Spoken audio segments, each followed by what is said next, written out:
अरे कुछ नहीं बोला। Good morning, students. Welcome to CR International School online study system. Today, we are going to start lesson number 2, the some basic concept of macroeconomics, and our topic will be the classification of goods.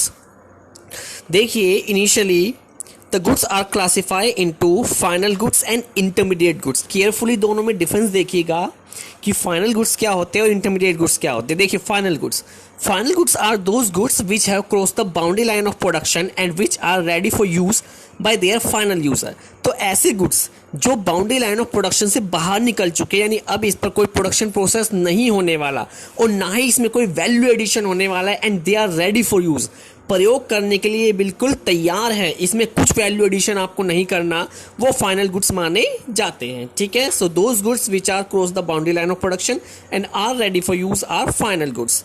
देखिए, these are two types, दो types के होते हैं, final consumer goods and final producer goods. Final consumer goods देखिए कौन से goods होते हैं जिनका यूज कंज्यूमर्स करते हैं, लाइक ब्रेड, बटर, मिल्क। ठीक है, ब्रेड, बटर, मिल्क, ये सारे आपके फाइनल कंज्यूमर गुड्स कहलाते हैं। और फाइनल कंज्यूमर गुड्स पर किया गया जो खर्चा होता है, यानी कि जो हाउस होल्ड, आप और हम जैसे लोग जो खर्चा करते हैं फाइनल गुड्स पर, वो कहलाता है कंजप्शन एक्सपेंडिचर। अब देखिए सेकंड टाइप का फाइनल गुड्स, जब फाइनल प्रोड्यूसर गुड्स। देखिए, प्रोड्यूसर भी कई तरह के गुड्स का यूज करते हैं, जैसे प्लांट हो गया, मशीनरी हो गया। ठीक है, तो ये सारे फाइनल प्रोड्यूसर गुड्स होते हैं। ठीक है, और फाइनल प्रोड्यूसर गुड्स इसलिए क्या करते हैं, किस लिए यूज करते हैं इन गुड्स का, ताकि वो अदर गुड्स का प्रोडक्शन कर सके। ठीक है, और फाइनल गुड्स पर जो प्रोड्यूसर खर्चा करता है वो कौन सा एक्सपेंडिचर कहलाता है, इन्वेस्टमेंट एक्सपेंडिचर। सिंपल सी बात है, देखिए, हाउस होल्ड कंजप्शन करते हैं, प्रोड्यूसर इन्वेस्टमेंट करते हैं। ठीक है, आगे देखिए, what do we mean to say that final goods have cross the boundary line of production. अब देखिए, बाउंड्री लाइन ऑफ प्रोडक्शन को क्रॉस करने का मतलब क्या है। तो बाउंड्री लाइन ऑफ प्रोडक्शन को क्रॉस करने का मतलब है कि वो प्रोडक्शन प्रोसेस से बाहर हो चुके हैं, आउट हो चुके हैं, और इनमें जो भी वैल्यू एडिशन होना था वो हो चुका है। अब इनमें कोई वैल्यू एडिशन नहीं होना, और अब बस एक ही इसमें वैल्यू एड होनी है कि उसका बस फाइनली बिक जाए, और कुछ नहीं इसके अंदर होना। ठीक है, तो ऐसे गुड्स जिसपे ना कोई फर्दर प्रोडक्शन प्रोसेस होना है और ना ही कोई वैल्यू एडिशन बाकी है, वो आपके फाइनल गुड्स कहलाते हैं। ठीक है, एग्जाम्पल देखिए दे रखा है कि एक रिटेल शोरूम में एक शर्ट रखी हुई है, उस पर सारा काम हो चुका है, स्टिचिंग हो चुकी है, आयरनिंग यानी प्रेस की जा चुकी है, पैकेजिंग हो चुकी है। ठीक है, लेकिन अभी वो रिटेल शोरूम में है बेटे, जब तक उसे फाइनल कंज्यूमर ना खरीद ले वो फाइनल गुड्स नहीं बनेगा, क्योंकि जो रिटेलर है वो उसे बेचेगा। उसने मान लीजिए 900 रुपए की शर्ट खरीदी और 1000 में वो आगे बेचेगा, यानी वो 100 रुपए का अपना वैल्यू एडिशन करेगा, और जब कंज्यूमर उसे 1000 की खरीदेगा तब वो फाइनल गुड्स बनेगा। जब तक वो रिटेलर के पास है अभी तक वो इंटरमीडिएट गुड्स है, क्योंकि रिटेलर उसे खुद यूज नहीं करेगा, आगे कंज्यूमर को सप्लाई करेगा। ठीक है, तो इसलिए ठीक है, आगे देखिए इंटरमीडिएट गुड्स क्या होते हैं, जरा फोकस कीजिएगा वेरी केयरफुली। तो इंटरमीडिएट गुड्स वो गुड्स होते हैं, number 1, which have yet not cross the boundary line of production, यानी जिसमें से बाउंड्री लाइन ऑफ प्रोडक्शन नहीं हुआ है। ठीक है, आउट नहीं हुआ है, अभी उसमें प्रोडक्शन होना बाकी है। Second, value is still to be added, यानी इसमें अभी कोई ना कोई वैल्यू एडिशन होना बाकी ही है, चाहे वो कमीशन ही क्यों ना हो, वैल्यू एडिशन होना बाकी है। Number 3, which are not ready for use by their final user, अब उनके फाइनल यूजर जो है वो अभी उसे यूज नहीं कर सकते, they are not ready for use. तो ये 3 फीचर जिसमें आपको देखने को मिलेंगे वो इंटरमीडिएट गुड्स है। फर्स्ट वन बेटे, which do not cross the boundary line, second, value have to be added, and third, not ready for use. तो ये 3 तरह की चीजें इंटरमीडिएट गुड्स कहलाते हैं। ठीक है, और इंटरमीडिएट गुड्स वो होते हैं जो एक फर्म दूसरी फर्म से परचेस करती है, या तो रॉ मटेरियल की फॉर्म में कच्चा माल आपको खरीदना है, या फिर गुड्स फॉर रीसेल पर्पस के लिए। ठीक है, रीसेल, दोबारा बेचने के लिए। ठीक है, जैसे कि ये सारी दुकानें होती हैं, ये गुड्स को लाती है होलसेलर या प्रोड्यूसर से और आगे कस्टमर को बेचते हैं, यानी ये भी वैल्यू एडिशन करती है। इनके लिए वो गुड्स इंटरमीडिएट है, क्योंकि वो वैल्यू एडिशन करेंगे एज अ कमीशन। बेटे ध्यान दीजिएगा वेरी केयरफुली।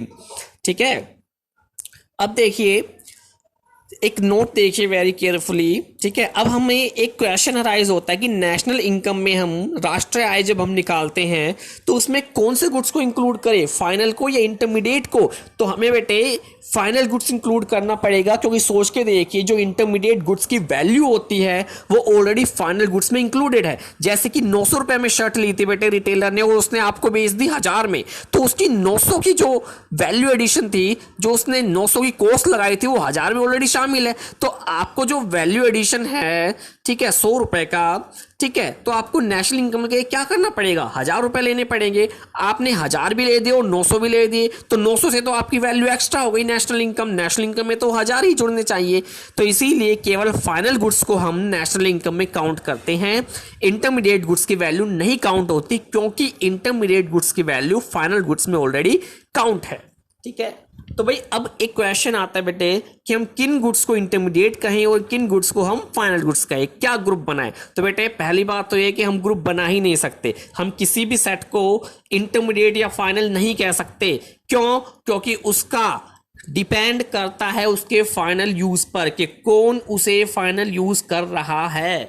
ठीक है, देखिए the same good can be final और intermediate goods, the all matter is its end use, अंतिम प्रयोग कौन कर रहा है उसका, ये मैटर करता है, तब जाके वो गुड्स फाइनल या इंटरमीडिएट कहा जाएगा। तो एंड यूज मैटर करता है। फॉर एग्जांपल शुगर का देखिए, शुगर चीनी जो होती है, अब आप लोग घर में चीनी का यूज करते हो तो उस टाइम हम कंज्यूमर बेटे, तो चीनी आपने बनाई, मिल्क में डाली, चाय में डाली, तो आपने उसे यूज कर ली, आपने खुद यूज करी है, आगे बेचनी थोड़ी नहीं है आपको, तो वो आपके लिए फाइनल गुड्स है। लेकिन अगर एक बेकरी वाला चीनी का प्रयोग करता है बिस्किट्स बनाने में, तो सोच के देखिए चीनी जाएगी पहले बिस्कुट में, फिर बिस्कुट वो बन जाएगा, बिस्कुट आगे जाके बिकेगा, बार बार बिकेगा होलसेलर रिटेलर के थ्रू, तो वो उस समय पर इंटरमीडिएट गुड्स बन जाएगा। तो चीनी का मैंने एग्जांपल लिया कि चीनी अगर हम हाउस होल्ड यूज करते हैं तो फाइनल गुड्स है, लेकिन अगर प्रोड्यूसर उसे यूज कर रहा है बेटे एज अ रॉ मटेरियल, तो फिर वो इंटरमीडिएट गुड्स बन जाता है। तो कंक्लूजन किस पर आया, फाइनल यूज या एंड यूज पर। ठीक है, एक और एग्जांपल लेके देखते हैं। तो देखिए मिल्क का एग्जांपल भी आप ले सकते हो बेटे।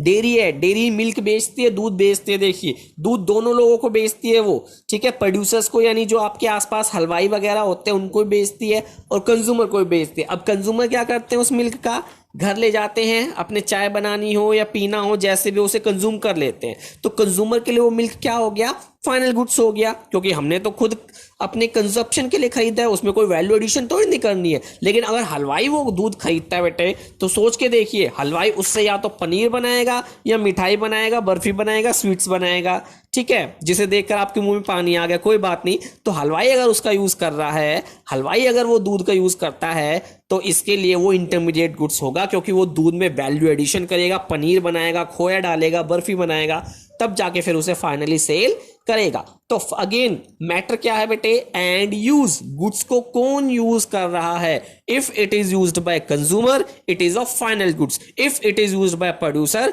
It is a intermediate goods. अब देखिए ऐसी बात भी नहीं है कि प्रोड्यूसर जिन गुड्स का यूज करते हैं वो इंटरमीडिएट ही हो गए बेटे, प्रोड्यूसर तो प्लांट, मशीनरी, फर्नीचर इनका यूज भी करते हैं, बट ये कोई इंटरमीडिएट गुड्स नहीं है, ये फाइनल गुड्स होते हैं, क्योंकि इनमें वैल्यू एडिशन नहीं होता। लेकिन वो कौन से गुड्स होते हैं, final producer goods. Very carefully देखिएगा, तो अगर प्रोड्यूसर बेटे उसमें कोई वैल्यू एडिशन करता है तो वो इंटरमीडिएट गुड्स है, और अगर प्रोड्यूसर को कोई वैल्यू एडिशन नहीं करनी, उसे यूज करना होता है जैसे मशीन और प्लांट को करता है, तो उसके लिए वो फिक्स्ड असेट्स है, फिक्स्ड असेट्स बेटे। ठीक है, that's it, our topic is done. Thank you very much, stay home, stay safe.